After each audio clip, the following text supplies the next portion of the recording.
I just want to tell you the water in Canada is even colder than it is in Washington. Hi there, I'm Dorothy Wilhelm. This is the Swimming Upstream Radio Show. And somebody, I fear it was me, had the idea that we should start with me jumping in the cold water. Well, I'm out now, and we're going to do something different. We have, this is Generation Gap, and it's we study how the different generations look at each other or look out for each other, maybe. And that'll be a lot of fun. But because it is Christmas, well, we're going to do something a little different. I have my friend Sandra Solon, the Crafty Canadian. Hello, Crafty. And, hello, Dorothy. And she's going to start with it's actually an Advent calendar. It's very, very unique. And I think it's a wonderful thing to point out that there are a lot of ways of doing Advent calendars. They don't have to be just a calendar and, that you take off. That's fine. There's no problem with that. But there are a lot of different things they can do. You could. Absolutely, Dorothy. I have a lot of different tea and spices, and I did one for my daughter up north. Further up north than I am. Really? And 24 different kinds of salts or spices or tea. Well, wait a second then. So you mean instead of like a calendar, you gave her what little globs of these things? Yeah, little bags and the little tiny Ziploc bags and mark them all with what the ingredient was. And just had 24 in a card because, of course, she's an adult child. She doesn't want a little one with chocolates in it, which this one that I'm making for you today can be used every year. It's very versatile. It can be put away with your Christmas decorations and come out every year different. And what do you think of the chances you'd be able to find it again? Well, I live in a pretty small house and the attic is one side is Halloween and the other side is Christmas. So as long as it doesn't jump the aisle during the year, I'll find it. Well, tell me about your Advent calendar. Okay, so we get a lot of deliveries, as I think most people do. So I end up with a lot of boxes. And that's the one argument in my family is that's a pretty good box. Are we going to keep it? Do you want to keep this box? So these are boxes that you did keep. These are boxes, yeah. So what I've done is, this is the end product. Okay, my chimney is not glued on because that's part of how I want to explain the project to you. But this is the end result, and you can see how cute it is. I've got my kids' stockings all hung, and I'll actually put lottery tickets and such in there. But I want to show you how it's done. Yeah, put your hand by how big are those little things though? These cards, I call them bricks. We're going to pull out a brick. There's 24 of them. So you pull out a brick per day, and I've just painted them. But I'll bring this one out because I think they're kind of cute. So what I've done is, okay, so this is the 7th of December. And I've got a little note on it. What do I have to do today? Oh, I'm going to sing a song. So every one of these cards has a little saying on it. The 10th, it's like, watch a good show. So I've done this for my very young grandchildren because they don't want candy every day. Well, they probably do, but the mothers don't. So. Right. So anyways, as you pull it out, so what happens is, and I'll just show you on this one and then get down to the craft. So I've got this tube of paper. I've got the slots. I've got the bricks with all the numbered days, 24 of them. And they're just half an inch each. So it's about a foot. Mm-hmm. So you see, you'll need to have a box around 16 to 18 inches tall, which is pretty standard from what I order for some reason. So, so yeah, at the top, we've made a bowl. Wait a second. Yeah. How did you cut the slots for the? I used a box cutter. I have a little box cutter. You can also cut with scissors or a sharp paring knife. if you cut with scissors and you cut all the way through, then you have to reinforce one side. Okay, good. I just wasn't sure how to. Yeah, the box cutter works the best, which I used for all the cardboard. Scissors kind of crush the edge, so the sharp X-Acto knives or box cutters work the best. Yeah. So you can see that I've cut a hole in the top too, and you can see the top card if I pull it out, right? So, but I'll show you that in the thing. So what we'll do is just we'll hide Santa in the chimney. Now, where did you get Santa from? He's a Christmas card. Oh, wonderful. But you have to have a little bit weighted so he drops. You know, you don't want him to get hung up in the chimney. Poor Santa. Oh, that's fairly clever. So I just put a stick, like a skewer stick, a little bamboo skewer stick that you get for, olives in a martini. And then I put him on a little platform so he'll drop down properly as you take out the slot, the bricks. He'll drop down the chimney. It looks like he's coated with something. Is he? Did you put something on him? Or? No, that's just the sparkle from the Christmas card. He's got a little bit of shine to him. And actually, I've been looking at him all year, wondering what to do with him because he didn't go away with everything else. So at the end, he'll drop down and be sitting. And So what you're doing is you're taking out all the cards, and as you take them out, he drops down. Exactly right, Dorothy. And I'll show you on this. So this is my box to start with. And of course, I would wrap it with the green paper. I've made all the slits in it. So I measured down, and I just used a 1 foot rule and marked every ½ inch and a couple of inches. You want to have a little bit of structure on either side. So you make your slot in the middle. And then you make your cards a little bit smaller than your slot. So it actually goes in.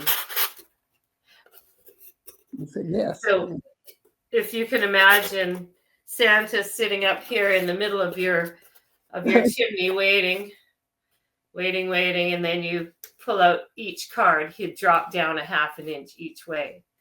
And another thing I found, Dorothy, and I know I'm just keep talking. I found these little gift card purses. Oh. And aren't they cute? And somebody made this by hand, and I think I got it from a market years ago. But I thought, well, wouldn't that be a good idea to put, as long as it fits inside the box, you can put a gift card in there. And you could put that in any of the days. You don't have to just have one Santa. You can put things on every card.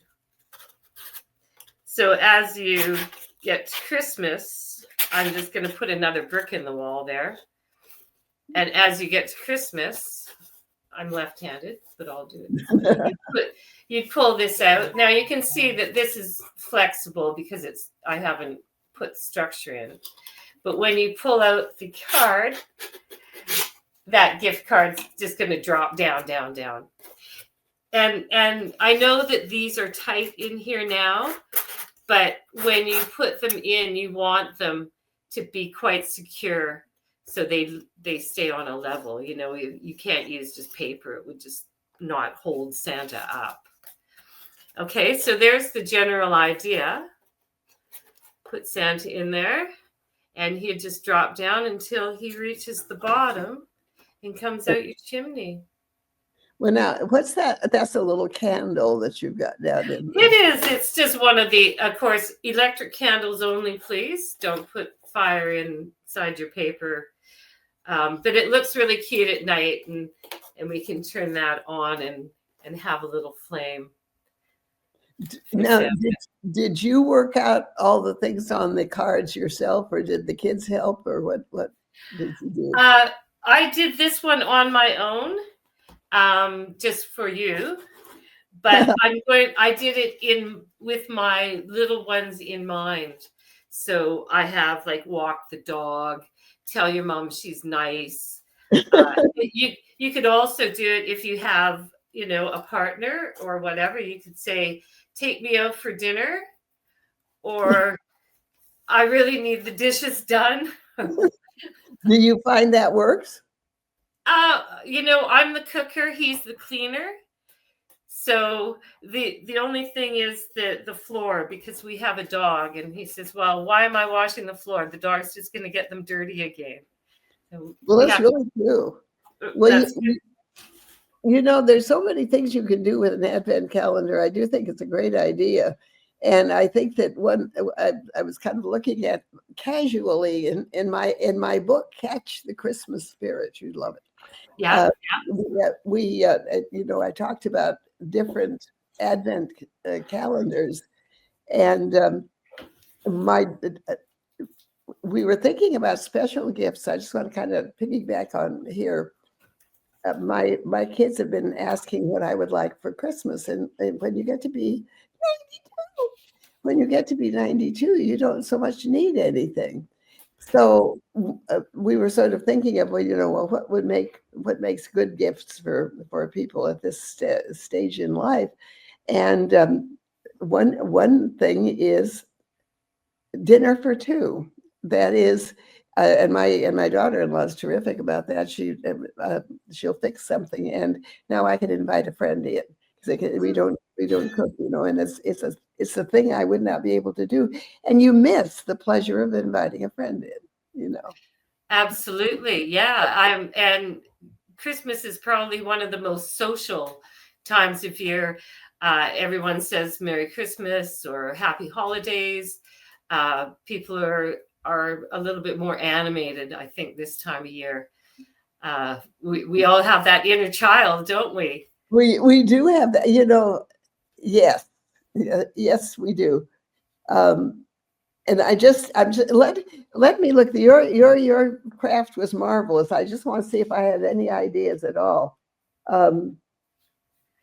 Well, I don't know if you remember, Dorothy, but I did the advent calendar for cold winter days in February. No, it wasn't a Christmas thing, but it was just because we get sad, and of course a lot of gray weather, a lot of rain, and you can, and that's what I kind of tried to do here instead of the candy.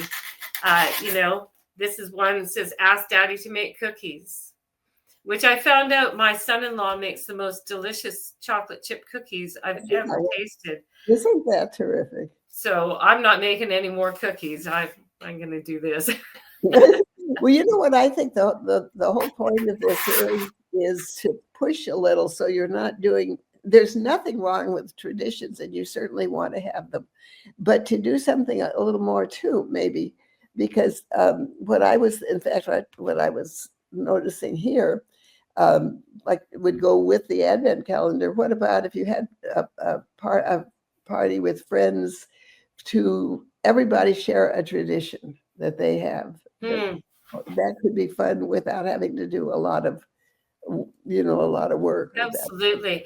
And it's funny what you say about traditions, because modern families, or today's families, don't seem to have any. And I really didn't think that we had one, but we do. And my daughter reminded me, everyone's going to come over on the 20th of December, because that's and they all have other families, of course.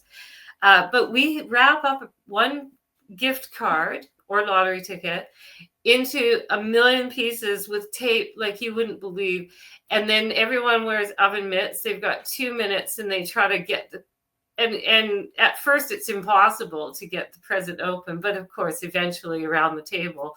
That's a cute, just a bit, Sandra. That's a darling idea. I'm glad we were able to share it. But speaking of wraps, the producer says we need to wrap up.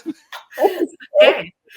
Well, we didn't get to the end of that oven mitt present one, so that's a good way to stop. We can do it. We'll do it next time. Sandra's with us pretty often, but this is all for today, and we will now be going to Generation Gap, and just stand by, and surprising things will happen. I know I'm surprised. Well, that was fun. You may have noticed that our Crafty Canadian didn't finish her wraparound Advent activity. I'm going to start over just a second. You may have noticed that Sandra wasn't able to finish her wraparound activity, but she'll do it next time. She always has wonderful ideas. And speaking of that, we're going to go right on with Generation Gap. And that means, of course, that I welcome Ray Still. And of course, hello, Ray Still. Hello, how's it going? The very magical RMS, it says. Yeah, since we're going to be talking about all the holidays. We are, but when did that get to be magical? So the holidays are always magical, Dorothy. What do you know? Anyway, so and then I expect we should bring Jason in, right? Where's good old? Notice that red shirt, Ray. You're not dressed for it. Oh, I'm clearly not. Well, this is fun. You know, it's a little early because it's not quite Thanksgiving yet, but it's so fun to be thinking in terms of the holidays and all the terrific things that might happen. You know, we can believe in that. So we're going to talk about today, because you mentioned that at Christmas you were a little tight for money this Christmas. And I want to tell you, all young couples are tight for money. Don't let that bother you a bit. Many of the time we were. So we have Ray Miller Still drinking something, and I imagine it's tea. It's probably tea. It's probably no, it's not always tea, but it's probably tea at 9:51 in the morning. And say which generation you represent. I'm a millennial. Yes, you are, and that, boy, does that say a lot. Okay.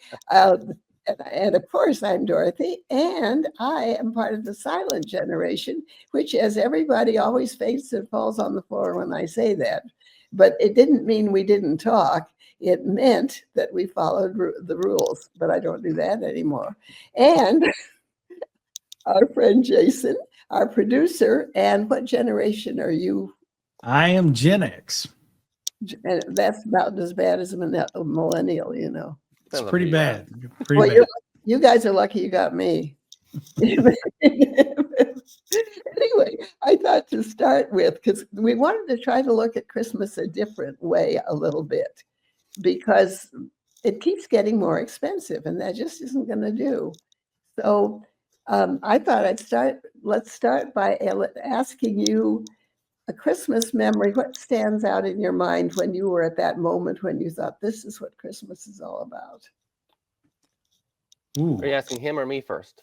Oh, I can pick one. I'll ask Ray. Never mind. I'll ask Ray first. I think that I have more than one of those moments, given that I'm now in my 30s, and Christmas means something different to me now than it did 10 years ago, than it did 20 years ago. You know, 20 years ago, it was all about waking up early. Mrs. Claus always brought us a box of sugary cereal that we were never allowed to have for the rest of the year. So, you know, we always got up. My brother and I would do that first, eat our cereal, open up our stockings. And then the parents would come in, and that moment between waking up super early and then the parents getting up and that anxiety and that impatience and that excitement was always what Christmas was all about.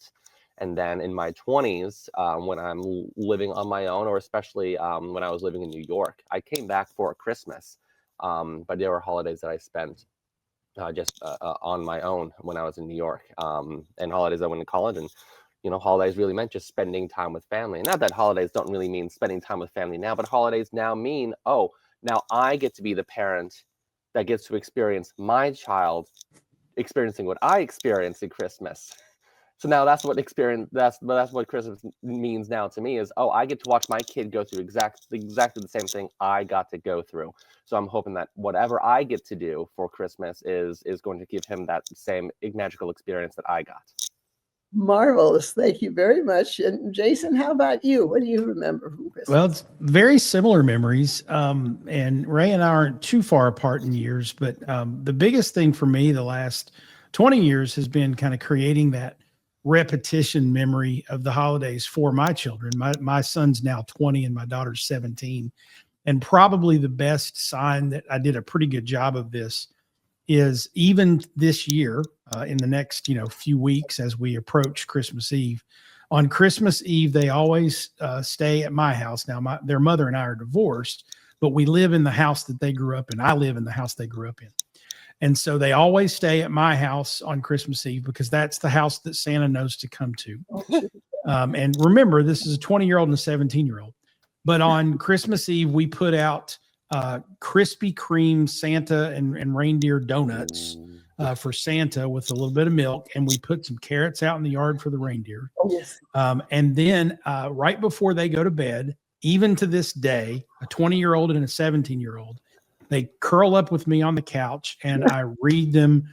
'Twas the Night Before Christmas from the Clarence Moore book. We still have the booklet and I still read it and narrate it as if I were doing a radio performance of it. And we continue to do that to this day. I'm seriously doubtful my daughter will allow my son to talk us out of it this year because she loves it. And so that's something we do every year. And that's just memories with my kids and memories with, my parents and grandparents before that are what really Christmas means to me. That's really great. But what I'm struck with both of you is it's the memories haven't changed. Of course, they never change, but nothing changes. For us, there was hush. both of us, but for you, they were very similar. And you said your child would be going through the same, or remembering the same thing. For us, it was very different. I mean, so there's a lot of getting used to the way things have changed. It was, for instance, I can tell you exactly the year that we first had lights on the Christmas tree, and they had huge cords. You can only imagine. They had the great big, just solid light, the old-fashioned light. Would have been 1949, I think. Did you use candles before that, or did you just not light a tree? Lights. You didn't have. Well, if you must have lights, yeah, you use candles, but that was dangerous. I mean, some people could do it. But if you had anything going on in the house at all, so most people, I myself never saw a house with the candles on. I read a great deal about them, but it's interesting because we were coming out of World War II, of course. So just the rationing was starting to be over, but it wasn't all over. So we didn't have the candy, but and you had to have a ration card to buy sugar and chocolate. So there was more fruit, more apple things, a lot of apple things. and so it's amazing. But see, it wasn't expensive, Ray. The apples were cheap. You could have apples. Apples are very cheap, yes. So as your little they were. Has your little person, is he selected presents yet? Or? Oh, yes. Well, see, what happens in our house, and I think maybe this is a bit of an ego thing, but we don't like Santa taking all the credit. So Santa, we have talked with Santa, and Santa brings him one gift that he really wants that's going to kind of fit in his stocking. So it's going to be a larger gift, but it's not going to be the gift that he's going to most likely enjoy for the next however long. We're very we do believe that we want the focus to be on family and not Santa. That said, yes, he was very excited last year when Santa got him a bicorn, and I know Santa's looking at getting him a very special dinosaur stuffy this year.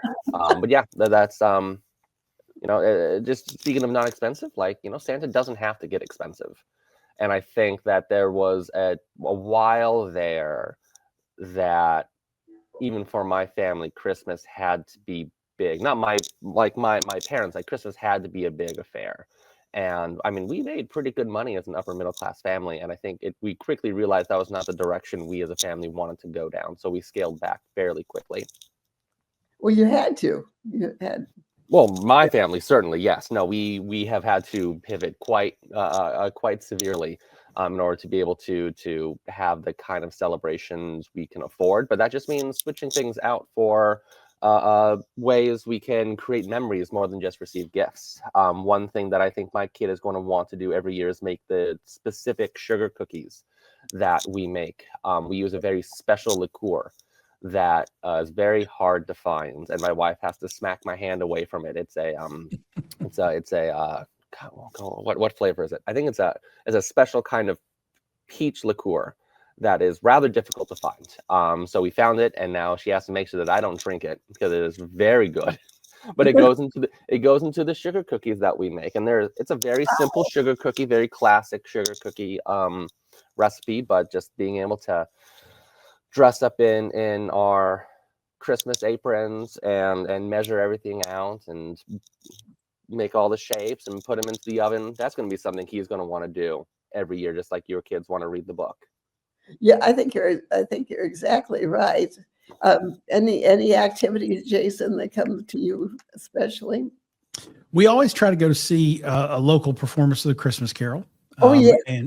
And speaking of low cost activities, there's several Christmas movies that we just curl up on the couch and watch during the week, the days that I'm off work and we can spare. So we're, watching whether it's A Wonderful Life or Miracle on 34th Street or Elf or whatever it is. We have several movies that we'll just sit and watch. And it's really just about, cozying up in the living room and spending time with each other, because we don't do that nearly enough during the year. And so it's just kind of nice to have a few days there where we can just be a family. Isn't it neat? And I'm sure you've noticed as you're talking about it, nobody has picked on anything expensive. It's just been the being together. It's almost like we liked each other, And a lot of the things that I have noticed, we give each other gifts in my family are things that we are able to enjoy a lot together. I mean, you could say, here's a book, you're going to enjoy this book, but I know, for example, that the book I'm going to give Catherine, she's either going to read, really enjoy, and want to engage with me about it, or B, really enjoy it and actually will want to read it together with me. In both ways, I'm going to get to enjoy the book as much as her, because she's going to want to engage with me about it. That's the very same thing about the video games. She's going to get me a video game that I'm really going to enjoy, but I'm going to engage with it in a way that both she and Brendan will be able to enjoy. There's no gifts that we're giving or receiving where someone else is not also going to get some sort of value out of it. So I do, if I'm going to give any sort of advice for people who are looking for gift giving ideas, give someone a gift that more than one person is going to be able to find some sort of enjoyment out of it, and you will stretch your money. Yeah, and because everybody at some stage in their life is not laden with money at Christmas or any time, but we had so much fun. And a great tip, if you haven't thought of anything else, I think my grandson, who is 24, visited a couple months ago with his dad, and they brought the music, the recording of Hamilton, and they did the show for me. And it was more fun. It was just, it was adorable. But that's something. And in the old days, maybe you even said that, in the old days, we always did plays at Christmas. The whole family would do that. So nice. Of course, we always visited Santa Claus, but he was real then. Does anybody visit Santa Claus anymore? Oh, yes. Oh, yeah, really? we have a little